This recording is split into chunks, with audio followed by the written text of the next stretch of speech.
Alunados do meu Brasil, salve, salve, teresinenses, piauienses, maranhenses, pernambucanos, paulistas, todo mundo que está aí na internet, acompanhando aí o tio Rufino na tua timeline.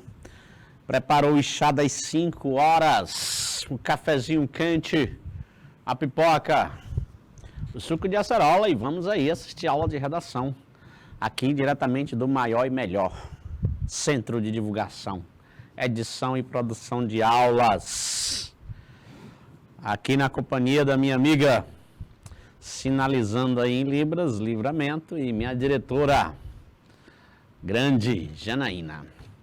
Quem está presente aí nesta tarde belíssima? É muita gente, viu? Bom Jesus! Vou estar dia 27 em Bom Jesus, Janaína. Nem vai. Ah, beleléu. Eu vou para lá, para Bom Jesus, lecionar redação, modelo, para a galera de lá tirar boa nota, hein? Quer ir não, Livramento? Para Bom Jesus, quer sim, ó. Caridade do Piauí, Cocal dos Alves, cidade modelo na educação aí, menino. Coivaras do Piauí, Dom Inocêncio, né? Domingos Mourão, Iuma, Ipiranga do Piauí. Rapaz, Janaína, a abertura do semestre tá bonito, viu? Porque eu nunca tinha visto tanto polos aí na minha tela aqui para eu ler. Até a Iracema do Pedagógico tá aí plugada. Miguel Leão, Oeiras, Pajeú do Piauí. É uma alegria estar com vocês. São Félix, São Miguel da Baixa Grande, Jeromenha. E no chat, quem está? Quem quer que seja, receba aí meu boa tarde a todos vocês. É uma grande responsabilidade, iniciamos aí os trabalhos essa semana. Segunda-feira, ó, dia 1º, foi antes de ontem, nós iniciamos o trabalho a todo vapor, depois de um recesso aí de 15 dias de férias. E aqui é meu primeiro encontro da semana com vocês, da primeira série à tarde. Beleza? E nós vamos dar continuidade aos trabalhos, não desistam nunca, vocês estão na última etapa da educação básica brasileira, terminando aí o ensino médio. Professor Rufino, o que é que o senhor trouxe para a gente? A gente vai tratar de texto e discurso, né? Essas duas realidades dentro do processo produtivo é muito forte, não é? Não há texto sem discurso, não é? Não há discurso sem texto. São elementos que se imbricam, que se intercruzam. Para fazer o quê? O diálogo, relações dialógicas. E os textos, o que é que eles fazem? Eles são estanques, isolados, paralelos? Não. Eles dialogam, eles se intercruzam. Aí nós vamos tratar daquele fenômeno chamado de intertextualidade. Isso é diálogo, é o diálogo, a dialogia, eu queria usar essa palavra mesmo. É a dialogia que há entre os textos, é a conversação. É um quadro que me lembra um texto, é um texto que me lembra um quadro, é uma charge que eu produzo a partir de uma obra, é uma poesia que me faz criar outra, é uma letra de uma canção que me faz fazer uma paródia, não é? Muitos professores estão usando essa didática da paródia para fazer com que os conteúdos de sua disciplina passem a ser mais bem fixado na mente do alunado. Aí eles usam paródia, aproveitando melodia, ritmo de músicas que estão aí no Trend Topics, não é? Para fazer com que o aluno compreenda os conteúdos. É mais ou menos isso. Nós vamos passear. Deixa eu pegar aqui a minha canetinha, me dirigir aqui à nossa tela touchscreen, para ver como é que vai se conduzir a nossa aula de hoje. Essa aula é uma aula que no primeiro semestre ela já foi ministrada, como é a primeira semana, a gente vai fazer uma espécie de apanhado desta aula, não é? E aí nós estamos diante de duas imagens que já vai nos conectar com os conteúdos de hoje. que é justamente texto e discurso, diálogo entre eles. Esse primeiro texto aí do Bart Simpson faz diálogo com o texto original. Quem sabe? Quem lembra? Não é? Essa figura meio que desesperada, sem tanto ânimo, gritando, não é? Já nos reporta ao diálogo do emoji do nosso celular, porém, entretanto, ela foi inspirada, ela nasce de um texto original, que é o quadro do expressionismo, O Grito, do Edvard Munch. É um quadro que demonstra a passagem do século XIX para o XX, sobretudo o aspecto da angústia humana, não é? E aí é o efeito cômico, lúdico, não é? Parodístico. E é justamente esse recurso que faz esse texto dialogar com o original. O fim, tu chama isso aí de texto, cara? Não, pelo que eu entendo, o texto é um emaranhado de palavras, formatado, configurado em parágrafos, escrito em prosa. Não, cara, que é isso? Isso aí é texto. Uma imagem é texto. Texto não verbal, tá bom?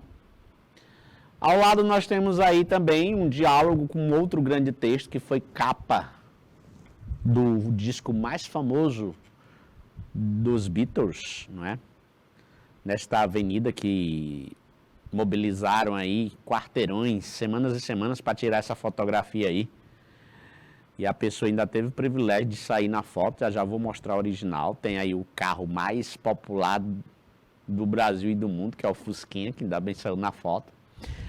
E aí os componentes dessa grande banda, atravessando essa faixa de pedestre, fizeram a capa desse álbum, que se minha memória não me trai, é de 1974, uma coisa assim. Beleza? Me fugiu o nome inglês da avenida, mas até um dia desse eu sabia. Vou ficar devendo essa, né? Quer pesquisar aí não, Janine, o nome dessa avenida? Só digitar aí, a avenida em que os Beatles tiraram a foto. Olha aí o primeiro diálogo. O primeiro diálogo que há entre esses dois textos. Aqui sim é o quadro do expressionismo. Professor Filho, eu posso utilizar esses conhecimentos que o senhor está a me passar aí, porque é a disciplina de redação, e já posso usar isso aí como forma de argumentação e de conhecimento de mundo para enriquecer meus textos, exatamente. Já imaginou tu estar diante de um tema que demonstra, sei lá, a angústia humana, a persistência de uma dor, a persistência de um desafio, de um problema, de uma violência urbana, né? Você pode usar o quadro O Grito. Não, digita lá, rapaz. Digita aí, Janaína, que eu sei falar inglês. Essa avenida é famosíssima, rapaz, e ficou mais ainda, né? Porque saiu na fotografia aí dos Beatles. Deixa eu dar um clique para te inspirar aí os caras, ó. Do tempo da calça boca de sino, ô Janaína. Os caras usavam, né? Então, realmente, a década de 70 aí. Anteriormente, ainda era mais forte ainda, né? Na década de 60. Tá lá o Fusquinha. Bem aqui tem um cidadão, né? Bem que tem uma família que não entrou para dentro de casa, não. Ficaram aí, eu acho, insistirem em ficar. A rua é pública, vamos tirar a fotografia para imprimir. Vamos deixar, é o jeito. Os Beatles. Abel Road, o nome da rua é Abel Road. Rua famosíssima em Londres, né? Na Inglaterra. E aí você passa a tratar do conteúdo propriamente dito do livramento. Fala para eles aí, essa palavra é grande, mas ela é muito forte dentro desse processo do diálogo entre os textos. Intertextualidade e interdiscursividade. A diferença, professor, primeiro que as duas são relações entre textos, sejam eles no campo da ideia ou no campo formal. Quando eu falo em campo formal, pessoal, é observar a estrutura. É um texto que se reporta a outro texto no seu formato, na sua forma. Poesia, poesia. Crônica, crônica. Charge é charge. Tirinha, tirinha. Não é? Pintura é pintura. Então, a intertextualidade liga-se mais na conversação até mesmo da forma. Já a interdiscursividade diz respeito ao processo ideológico, não é? Eu posso até nem combinar na estrutura, porém eu combino no discurso, aí eu faço interdiscursividade. Como assim, Rufino? De repente eu posso ler um artigo de opinião enorme que trate do desmatamento, por exemplo. Eu posso fazer uma interdiscursividade com esse artigo produzindo um desenho, produzindo uma charge, uma tirinha. Então eu mudei a estrutura do gênero, eu mudei o gênero, porém eu não mudei o discurso, né? A tirinha vai tratar da mesma temática, a mesma ideologia passada pelo artigo de opinião. Não sei se eu consegui me explicar, mas é exatamente isso.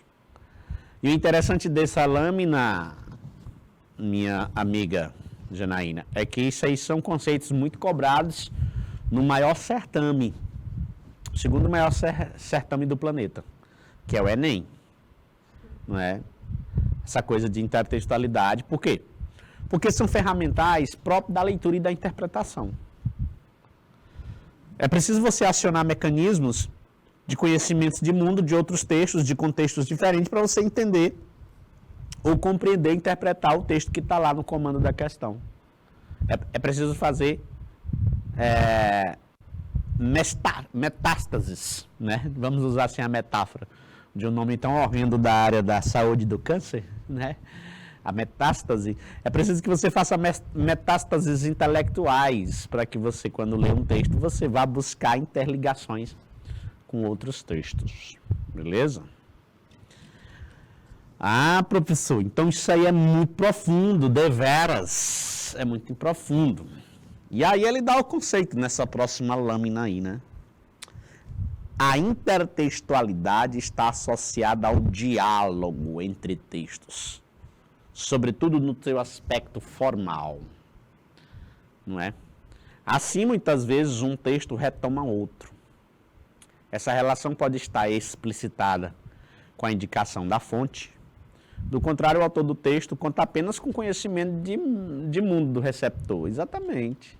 Por exemplo, quando eu mostrei esse aqui, sozinho, isolado, o Bart Simpson, aqui andando sobre essa ponte, atrás da sua família, e essas linhas tortuosas, curvosas, esse cenário meio que quente nas cores, se nunca ninguém tiver ouvido falar no quadro O Grito, não vai entender por que o artista quis colocar Bart Simpson aí nessa condição, nesse cenário. Não vai nunca entender, só vai ver mais um quadro.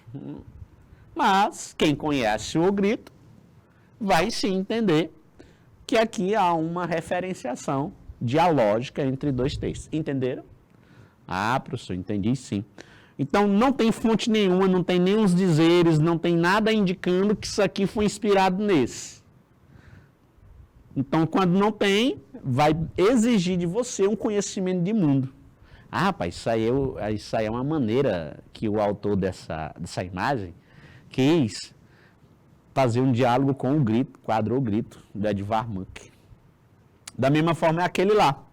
Quem não lembrava mais desse famosíssimo álbum, essa capa do disco, também não vai entender por que aí é uma faixa de pedestre, uma imagem de uma avenida. Não vai entender. Então é preciso ter conhecido o texto original. Aí é o que a gente chama de conhecimento de mundo. Acionar conhecimento de mundo. Nós passamos aí por um período de 2 meses, vivenciando muito a cultura nordestina. Em especial as danças folclóricas do mês junino, as quadrilhas. Que o mês de junho é tão curto que o povo começou a estender para o mês julino também, né? Então são 2 meses, junho e julho, destinado a essas danças. No Maranhão, por exemplo, eu viajei na última semana de julho. Lá ainda estavam respirando danças folclóricas, quadrilha, bumba meu boi, por aí vai. E aí, por que eu estou falando da palavra quadrilha, né? Porque às vezes a gente imagina que num contexto policial, da criminologia, A gente pensa que quadrilha é só um conjunto de pessoas que se reúnem para fazer crimes, né? E não é. Então, quadrilha também, nessa formatação folclórica, é um grupo de pessoas que se reúnem para dançar, não é? E aí, pensando nisso, o Carlos Drummond foi o fim. Criou um texto, vamos já ler, cujo título é Quadrilha, não é? E aí um outro autor inspirado nesse texto, criou esse texto aí. Carlos amava a Dora, que amava a Lia, que amava a Léa, que amava a Paulo, que amava a Juca, que amava a Dora, que amava a Carlos, que amava a Dora. E por aí faz um ciribolo danado. O texto original não é esse aí. O texto original é esse, ó. Poema Quadrilha, Carlos Drummond de Andrade. Olha aí, século XX. Do livro Alguma Poesia, publicado só em 1930. João amava Teresa, que amava Raimundo, que amava Maria, que amava Joaquim, que amava Lili, que não amava ninguém. E aí ele brinca com essa questão, não é? Dos intercâmbios familiares, ou dos intercâmbios amorosos que sempre existiu. Aí há um quadro, não é, recente, lançado no Fantástico, Quem Vive Ali, né? E aí é interessante que nesse último domingo foi uma cidadezinha, né?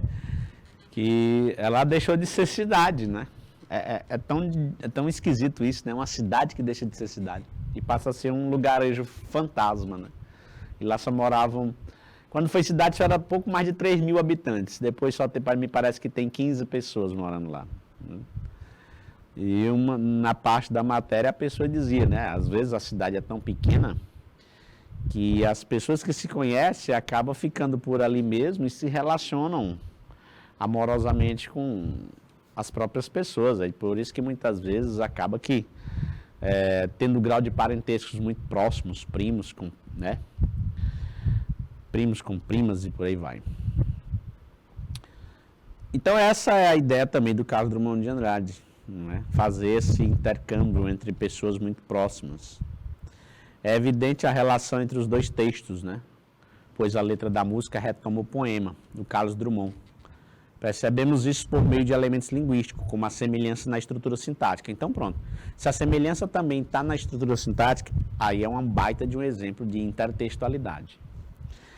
Se a semelhança estivesse apenas no aspecto ideológico, aí nós estávamos mais próximo de uma interdiscursividade. Legal, pessoal? Mas não deixa de ser o diálogo entre os textos. E agora nós chegamos em dois mais fáceis, que de repente, Luana diz aí pra galera, ela simplesmente despenca na redação. Na redação não, desculpa, no Enem, né? Despenca nas provas de linguagens, né? Aí a famosa foto dos Beatles, Abbey Road, completa 40 anos. Rapaz, até que enfim deu um gás aí, né, Janaína, no nosso chat. Gostei. Eu tinha pronunciado certo, viu? Abbey Road. Show de bola. 40 anos desse álbum. Então subtrai aí, né, Jana? 2022 menos 40. Dá quanto mesmo? Então é 1980 alguma coisa? 1976, por aí, é isso mesmo. Ah, não tinha visto ali não, Jana, tu anotou ali também, não foi? No retorno, no canal, Seduc. Muito bem. Paráfrase e paródia. Vamos entender bem a diferença entre esses dois. Esses dois aí são cobrados, viu, galera? Não é nem desaba em alguma questão. A paráfrase é um ferramental de produção de texto, porque tu vai usar muita paráfrase no processo argumentativo. Sabe por quê? Porque tu vai precisar justamente das paráfrases para fundamentar a tua fala. Às vezes a gente diz assim, segundo disse Aristóteles, segundo afirmou fulano, a gente está fazendo uma paráfrase. Quando a gente tenta trazer a fala de um autor para dentro da nossa fala, para dentro dos nossos textos. Então acaba sendo, sim, o uso da paráfrase é algo muito comum na produção. E a paródia? A paródia, como ela tem um quê de ironia, de mudança de sentido, então, notadamente que se eu precisar usar uma paródia, um trecho parodiado dentro da minha redação, eu vou ter que aspear, usar aspas. Porque a paródia está mais ligada a esse universo do sarcasmo, da mudança de sentido, da ironia. E são elementos semânticos que não são bem-vindos em textos formais, mas são muito bem-vindos em poesia, são muito bem-vindos em crônica, não é? E você não vai viver só para fazer redação formal, você não vai viver a vida toda só fazendo redação do Enem. Por isso vocês têm que entender também isso aí. Então a paráfrase origina-se do grego parafrasias, que é repetir uma sentença. Então, quando você só repete o que os outros já dizem, você está fazendo uma paráfrase, e o ideal é que você a faça com suas próprias palavras. Sendo assim, parafrasear um texto é recriá-lo com outras palavras suas, claro. Porém, seu conteúdo e sua essência permanecem do mesmo jeito. Pronto, pegamos o ponto-chave da diferença entre paráfrase e paródia. A paráfrase mantém o sentido, não pode mudar. Porque se você muda o sentido, nega, debocha, critica, ironiza, já não é paráfrase. Agora, quando você nega, debocha, critica, altera, aí você está fazendo paródia. A paródia é um processo também intertextual, ambos são, né? Caracterizado pela subversão. É tanto algo que você já ouviu falar, né? Na ditadura tinha os subvertidos, né? Subversão é aquele que vai de encontro, e não ao encontro. A subversão é aquele que anda no caminho contrário. Critica, ironiza, não é? Debocha. Em relação ao texto parodiado, texto original. É, portanto, antitética, já que se opõe ideologicamente ao texto imitado, dando-lhe novo sentido, como podemos ver na poema Canção do Exílio, de Murilo Mendes. Porque vocês sabem que existe a famosa Canção do Exílio, a original de todas é de quem? Do pai do romantismo brasileiro, primeira fase, Gonçalves Dias. Quem não lembra, gente, a famosa poesia, né? Minha terra tem palmeiras onde canta o sabiá, as aves que aqui gorjeiam, não gorjeiam como lá. Uma poesia muito bonita. Aí o Murilo Mendes vem e tira onda, sacaneia, brinca, muda o sabiá para Gaturano de Veneza. Ele muda, não é? Totalmente. Em outro momento, no lugar da palmeira, ele diz que tem a macieira e por aí vai. Então, quando há essa mudança de elementos formais, de elementos ideológicos no texto, deixa eu dar um pulo para a gente ir logo lá nela. Deixa eu ver se ela está por aqui. Tá aí. Aí eu volto lá no Renato Russo, que é algo mais próximo da gente. Tá aí, porque a Canção do Exílio eu amo ler. Tá aqui o texto original. Engraçado também, e é bom entender, pessoal, que esse texto, Canção do Exílio, como é um ufanismo ao Brasil, ufanismo, professor, o que significa? Ufanar-se é glorificar-se, é orgulhar-se de alguma coisa. Então, se a Canção do Exílio abre esse amor, essa paixão, esse romance pelo Brasil, nada melhor do que tirar trechos daí para fazer o hino nacional brasileiro, não é não? É sim. Aí professor. Trechos do hino nacional brasileiro foi tirado aí da Canção do Exílio de Gonçalves Dias? Foi sim. Olha lá. Nosso céu tem mais estrelas, nossas várzeas têm mais flores, nossos bosques têm mais vida, nossa vida mais amores. É a estrofe quase que inteirinha. Minha terra tem palmeiras onde canta o sabiá, as aves que aqui gorjeiam, não gorjeiam como lá. Em cismar sozinho à noite, E a pessoa ficar cismada à noite, triste à noite, pensativo. Mais prazer encontro eu lá. Minha terra tem palmeiras onde canto sabiá. Aí o que é que o Murilo Mendes fez? Parodiou. Minha terra tem macieiras da Califórnia, viu? Não é Palmeiras não, né? Onde não cantam sabiá não, cantam gaturanas de Veneza. Os poetas de minha terra são pretos que vivem em torres de ametista. Os sargentos de exércitos são monistas, cubistas. Aí ele começa a crítica, a ironia, o sarcasmo, a fazer protesto social na poesia.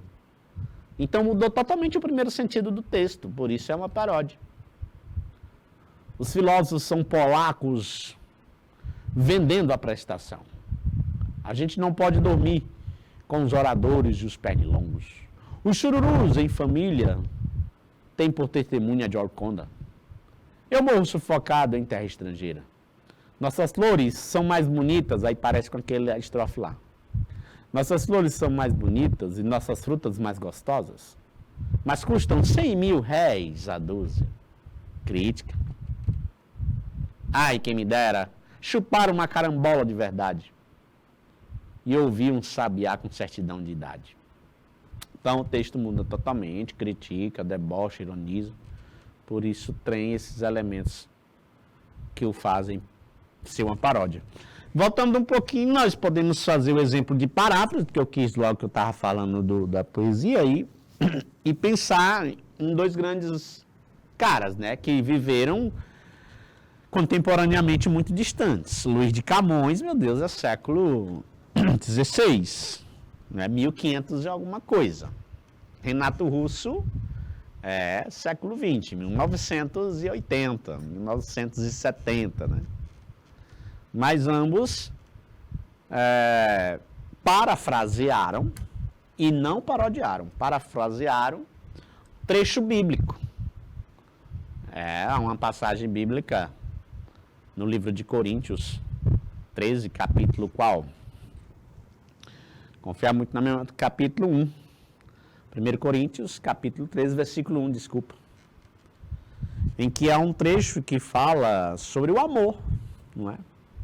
Aí Renato Russo faz uma belíssima canção. É só o amor, não é? Que conhece o que é a verdade. O amor é bom, não quero mal. Ele se inspira aí, ó. Ainda que eu falasse a língua dos homens e dos anjos, e não tivesse amor, seria como um metal que soa, ou como um sino que tine. Ainda que eu tivesse o dom da profecia, e conhecesse todos os mistérios e toda a ciência, e ainda que eu tivesse toda a fé de maneira tal que transportasse os montes, e não tivesse amor, nada seria. Ainda que eu distribuísse toda a minha fortuna para o sustento dos pobres, Janaína, e ainda que eu empregasse meu corpo para ser queimado, mulher, e não tivesse amor, nada disso me aproveitaria.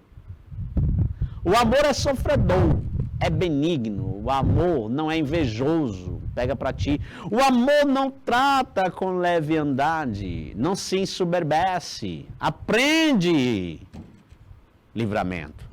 Não se porta com indecência, não busca os seus interesses, não se irrita, não suspeita mal, não folga com a injustiça, mas folga com a verdade. Tudo sofre, viu, Jana, se tu tiver amor. Tudo crê, tudo espera, tudo suporta. O amor nunca falha, mulher. Mas havendo profecias, serão aniquiladas, havendo línguas, cessarão, havendo ciência, desaparecerá. Porque em parte conhecemos e em parte profetizamos. Mas quando vier o que é perfeito, então o que é em parte será aniquilado. Quando eu era menino, falava como um menino, sentia como um menino, discorria como um menino, mas logo que eu cheguei a ser um homem de verdade, adulto, acabei com as coisas de menino. Porque agora vemos por espelho, em enigma, mas não veremos face a face. Agora conheço em parte, mas então conhecerei como também sou conhecido. Agora, pois, permanecem três coisas: a fé, a esperança e a caridade. Mas o maior deles é a caridade. Em outra tradução, eu preferi usar caridade, mas é amor. Amor e caridade são sinônimos, né? Então não adianta você dizer que tem fé, você é esperançoso se você não tiver amor. E tá aí o Renatão com a música Monte Castelo. Ainda eu falasse a língua dos homens e falasse a língua dos anjos, sem amor eu nada seria. Aí, meu amigo, se eu fosse cantar, não ia dar certo, eu passaria fome, tá certo? Eu prefiro mesmo ficar a discorrer os slides aí dentro da minha área de língua portuguesa. Quem mais? Ninguém no chat para nos criticar, elogiar, dizer em que tom eu comecei, se foi em dó, ré, mi, fá, sol. Bom Jesus, vocês estão entendendo, né? O dialogismo que há entre os textos. Veja que a riqueza da aula está justamente aí. Em você ser acordado, não é? De um texto a partir de outro. Isso é muito massa. Isso vai nos ajudar no processo de leitura, no processo de interpretação, de compreensão, de visão holística do mundo, para que a gente não enxergue as coisas só assim, mas pelo menos em 180 graus, já é o suficiente. É claro que a gente luta todo dia para ver o mundo a 360 graus, que é cada vez mais ampliando a visão de mundo, de gente que somos, melhor a gente pode ser tolerante, melhor a gente pode conviver com os outros. Agora, se a gente quiser ver somente a 90 graus, a coisa complica. E esses textos vêm abrir nossas mentes. Vem mesmo, professor. Abre nossa mente até mesmo para escrever, para ter uma boa introdução, uma boa argumentação. E claro que fazer um discurso sempre agregador e não segregador. É só o amor que conhece o que é a verdade. O amor é bom, não quer o mal, não sente inveja ou se envaidece. E a gente avançando, não é? Já falamos da intertextualidade bem mesmo, agora só uma pincelada na interdiscursividade. O discurso está relacionado à intenção, né? A questão da ideia, né? Então participa muito do fórum ideológico. Beleza? Aí, ó, acertei. Ideologia. E ao contexto sociocultural em que estão inseridos. Nesse sentido, um discurso pode estar apenas reproduzindo o outro, verdade. Eu tinha um professor na faculdade que ele dizia, olha, professor, filho, entenda uma coisa, você tem que começar a fazer referência do que o senhor está dizendo. Ninguém na faculdade diz mais nada inédito. Tudo que a gente vai dizer já é porque outro teórico disse. Então, sempre faça a referência bibliográfica. Referencie isso. E eu acho que isso ele tá certo mesmo. Ninguém fala mais nada inédito, né? A gente só muda a maneira, não é? De dizer e de mostrar conhecimento. A tentativa, cada vez mais, de ter nas academias doutores é por isso. Porque a tese de doutorado, ela é justamente criar algo novo, que não está ali na biblioteca, não está na academia. Então, produzir conhecimento para o centro acadêmico. Os doutores, os pós-doctors e por aí vai. Mas a gente, quando faz licenciatura, um bacharelado, a gente faz o nosso TCC movido por pesquisas bibliográficas. Não vai pensar que você vai descobrir o fogo ou a roda quando você sair aí do seu curso superior, seja ele de Libras, seja ele de Letras Português, seja ele de jornalismo. Beleza, pessoal? Nesse sentido, um discurso pode estar apenas reproduzindo o outro, como eu acabei de dizer, e é a relação que eles têm, que a gente chama de interdiscursividade. Vamos avançar. Um exemplo disso, a Canção do Exílio, já mostrei, é um discurso nacionalista, isso mesmo. Pronto, aí, um discurso nacionalista, de amor à terra. Qual é que mantém o mesmo discurso nacionalista e por isso os textos vão ter interdiscursividade? A letra da canção, do hino nacional brasileiro. Pronto, é um exemplo show de bola. A Canção do Exílio do Gonçalves dialoga discursivamente com o hino nacional brasileiro. Não, é o contrário. O hino nacional brasileiro dialoga interdiscursivamente com a poesia Canção do Exílio. Por que eu tenho que fazer essa sequência? Porque quem nasceu primeiro foi a Canção do Exílio. Quem primeiro foi feito foi a Canção do Exílio. Já o hino nacional discursa em cima disso. Desse amor à pátria, desse amor à terra. Tá aí, né? Nosso céu tem mais estrelas, nossas vases têm mais flores, nossos bosques têm mais vida, nossa vida mais amor. Minha terra tem primores, que tais eu encontro eu cá. Em cismar sozinho à noite, mais prazer eu encontro lá. Agora vejamos o hino nacional brasileiro. Ouviram do Ipiranga as margens plâncidas. Não vou arriscar. Rapaz, saiu uma matéria que me deixou triste.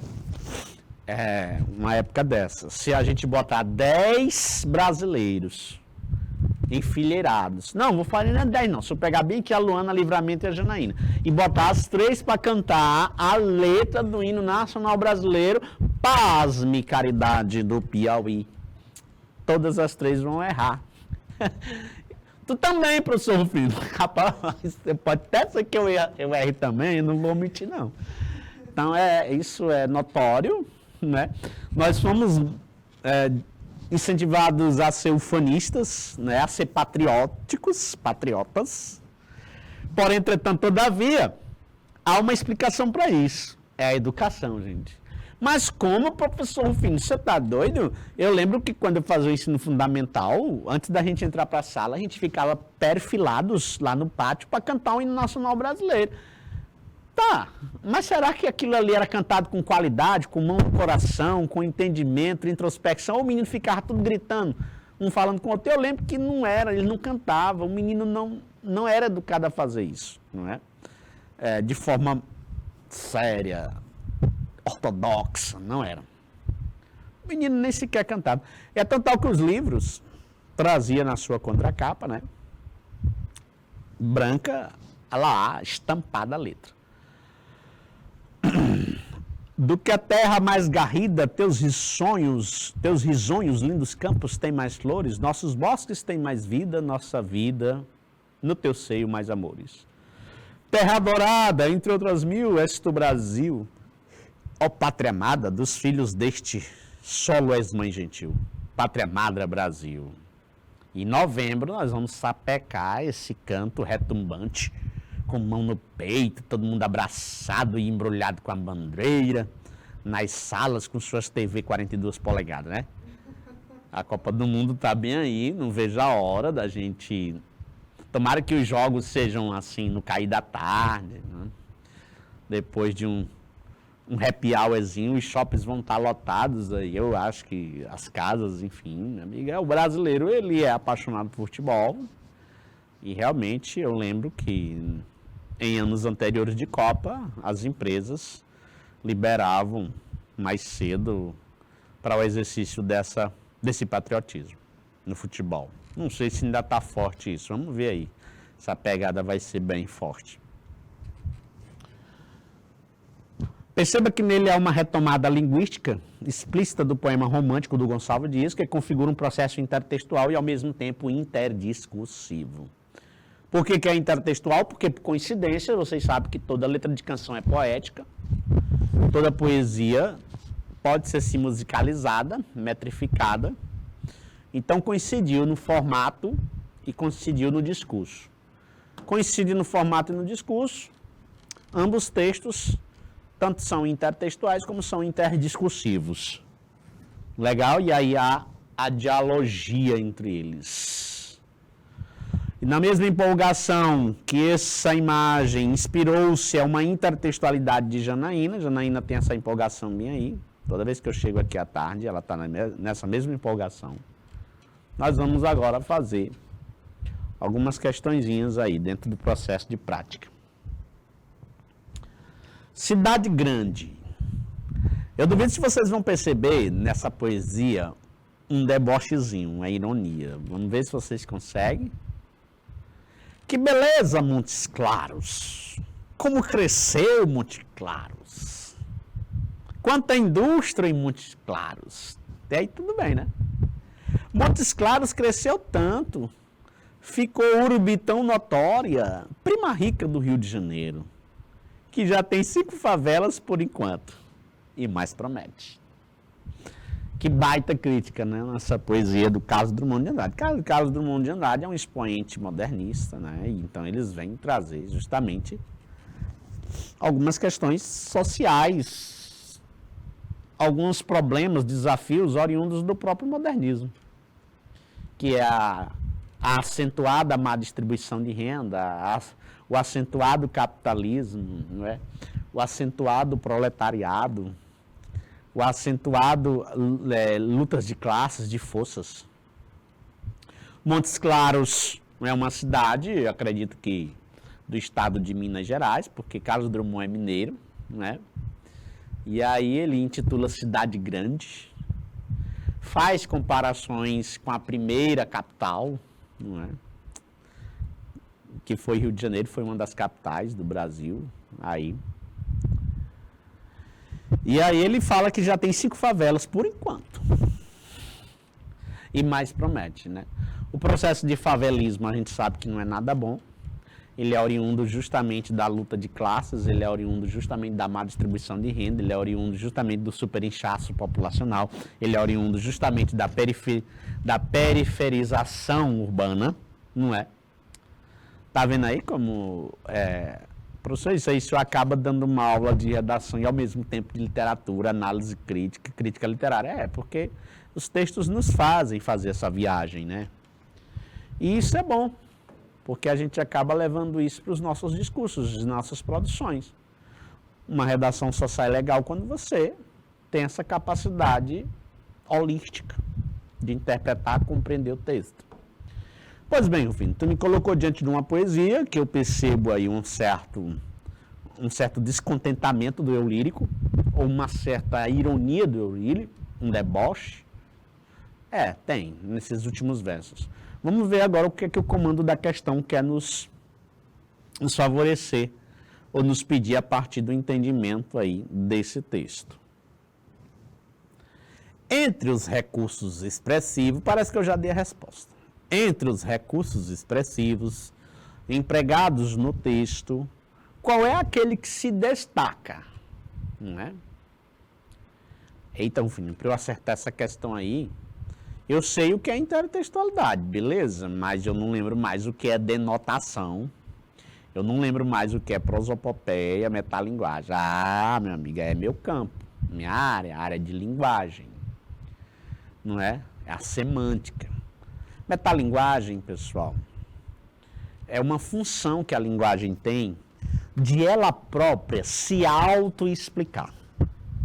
Quando a língua se auto-explica, esse processo ele é metalinguístico. Porque a palavra metalinguagem vem do prefixo grego meta, que significa por meio de, através de, e linguagem.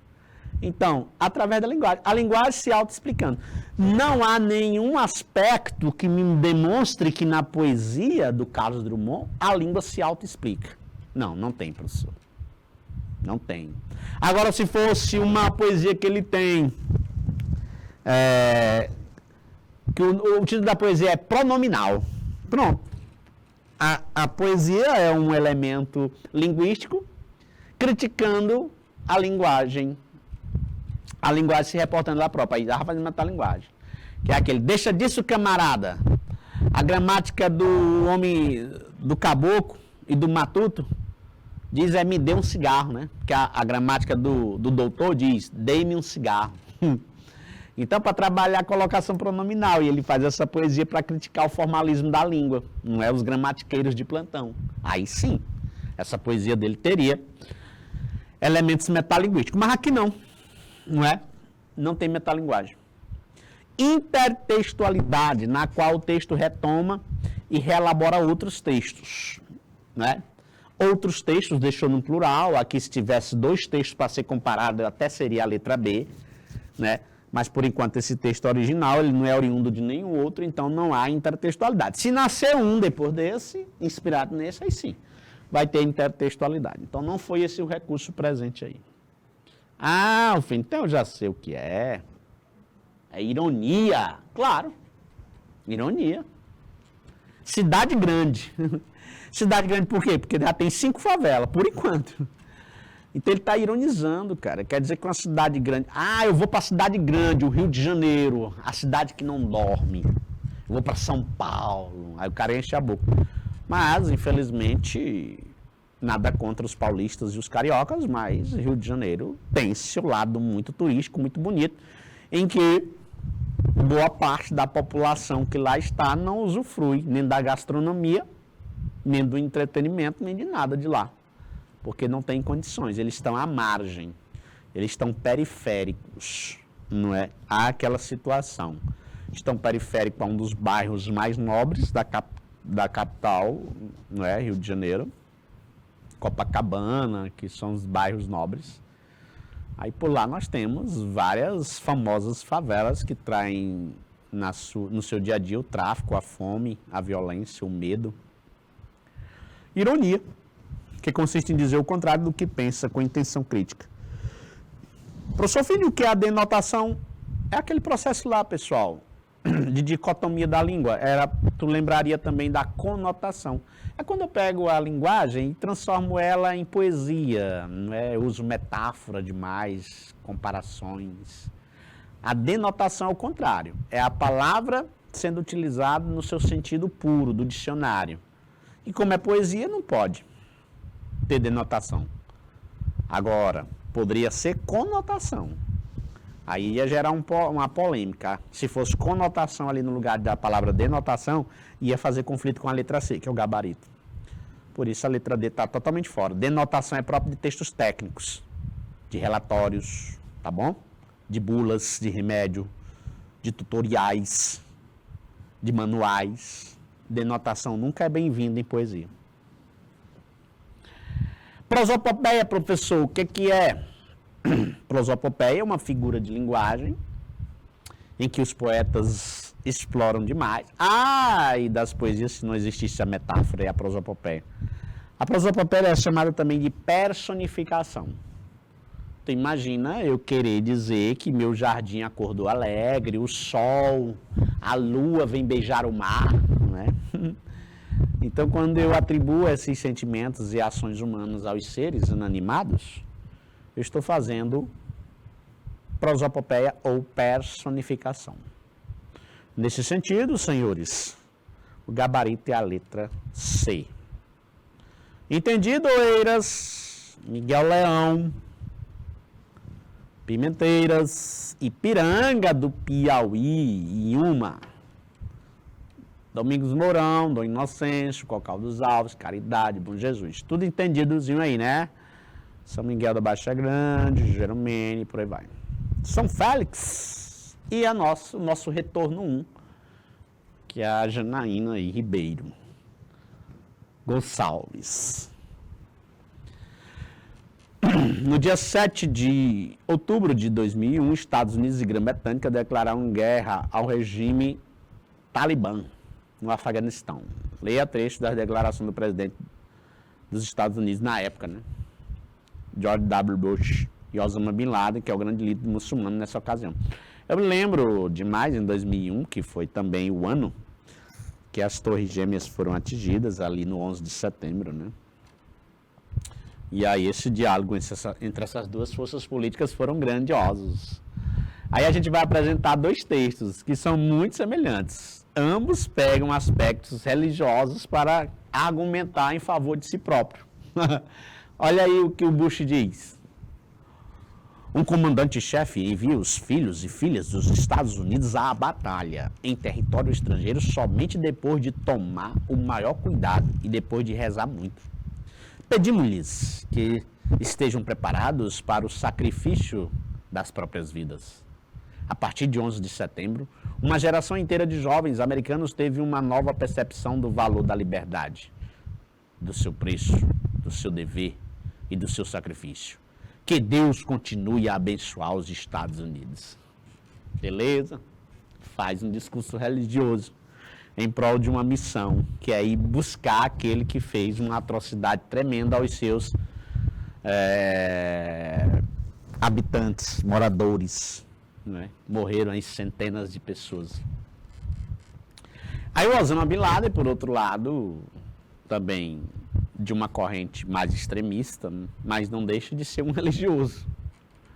Deus abençoou um grupo de vanguarda de muçulmanos, a linha de frente do Islã, para destruir os Estados Unidos, enquanto os Estados Unidos estavam mandando vir para cá buscar o Iraque, buscar o Osama já tinha dito, não, eles foram lá também fazer justiça. 1 milhão de crianças foram mortas no Iraque, e para eles isso não é uma questão clara, mas quando pouco mais de 10 foram mortos em Nairobi e Dar es Salaam, o Afeganistão e o Iraque foram bombardeados. E a hipocrisia ficou atrás da cabeça dos infiéis internacionais. Digo a eles que esses acontecimentos dividiram o mundo em 2 campos, o campo dos fiéis e o campo dos infiéis. Que Deus nos proteja deles, dos americanos. Então aí dá para o que, Rufino? Dá para pensar na interdiscursividade, não é? Nos discursos, não é? Que são totalmente ideologicamente diferentes. E na intertextualidade também, porque os formatos aí de artigo de opinião, né? De trechos opiniosos. Mas vocês verem que a ideologia é totalmente diferente, não é? Então, a intertextualidade é mais forte do que a interdiscursividade.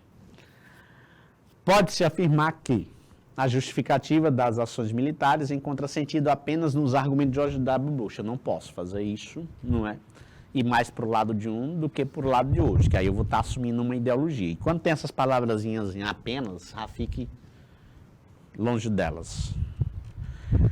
A justificativa das ações militares encontra sentido apenas nos argumentos do Osama. Também não posso. Não posso justificar uma interpretação correta se eu for para o lado de um em detrimento de outro. Não posso. Então também não dá certo, não é? Eu fazer essa interpretação na relação entre esses 2 textos. Ambos apoiam-se num discurso de fundo religioso para justificar o sacrifício. Claro. O Bush justificando o sacrifício dos que estão vindo lá no Iraque, estão indo lá no Iraque pegar o Osama. Ou mesmo bombardear o Iraque, sei lá. E reivindicar a justiça. Enquanto que o Osama também apoia-se num discurso religioso para dizer que a galera foi lá bombardear os Estados Unidos como forma de já fazer justiça das guerras anteriores que já existiram, não é? Ambos tentam associar a noção de justiça a valores de ordem política, dissociando-a dos princípios religiosos. Só está errado porque disse dissociando. Filho, mas não sei o que é dissociar, é separar. Não separa.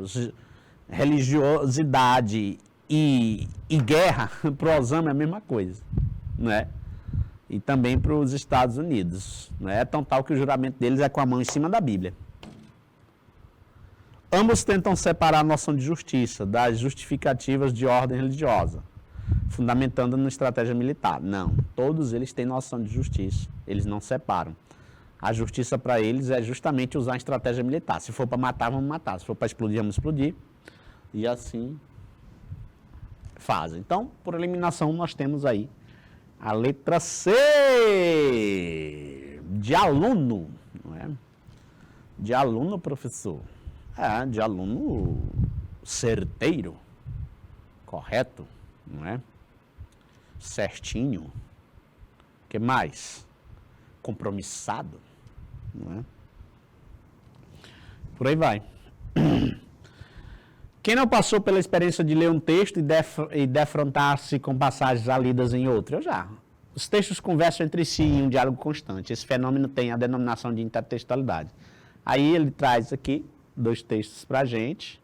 Quando nasci, um anjo torto desses que vivem na sombra disse: vai, Carlos, você guache na vida. Carlos Drummond.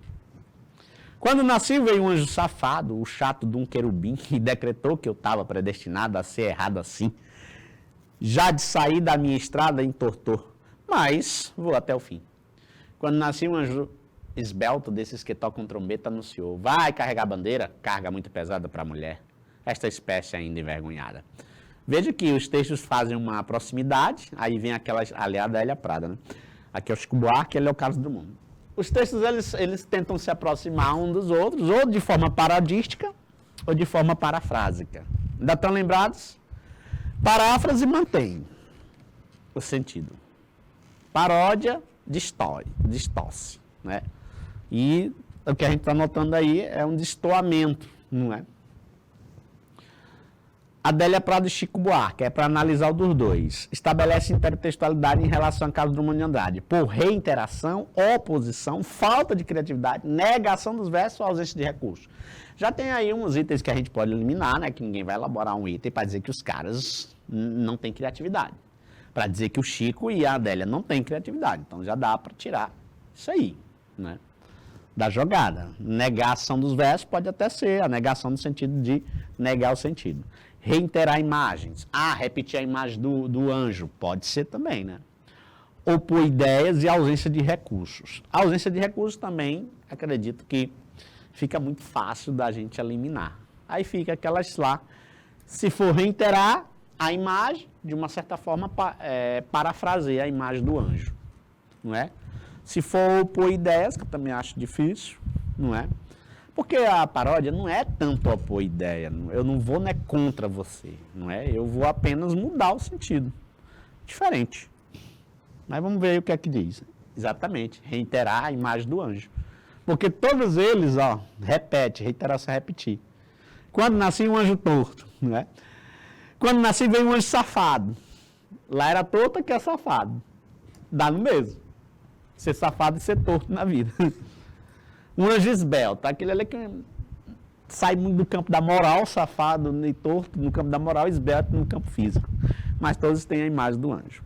Espero que vocês tenham gostado da aula. Aí foi um baita de uma aula em cima desses diálogos que os textos têm entre si. Forte abraço. Deus abençoe esse monte de cidade que está aí na minha tela. Até o próximo encontro. Fui. Bye, bye.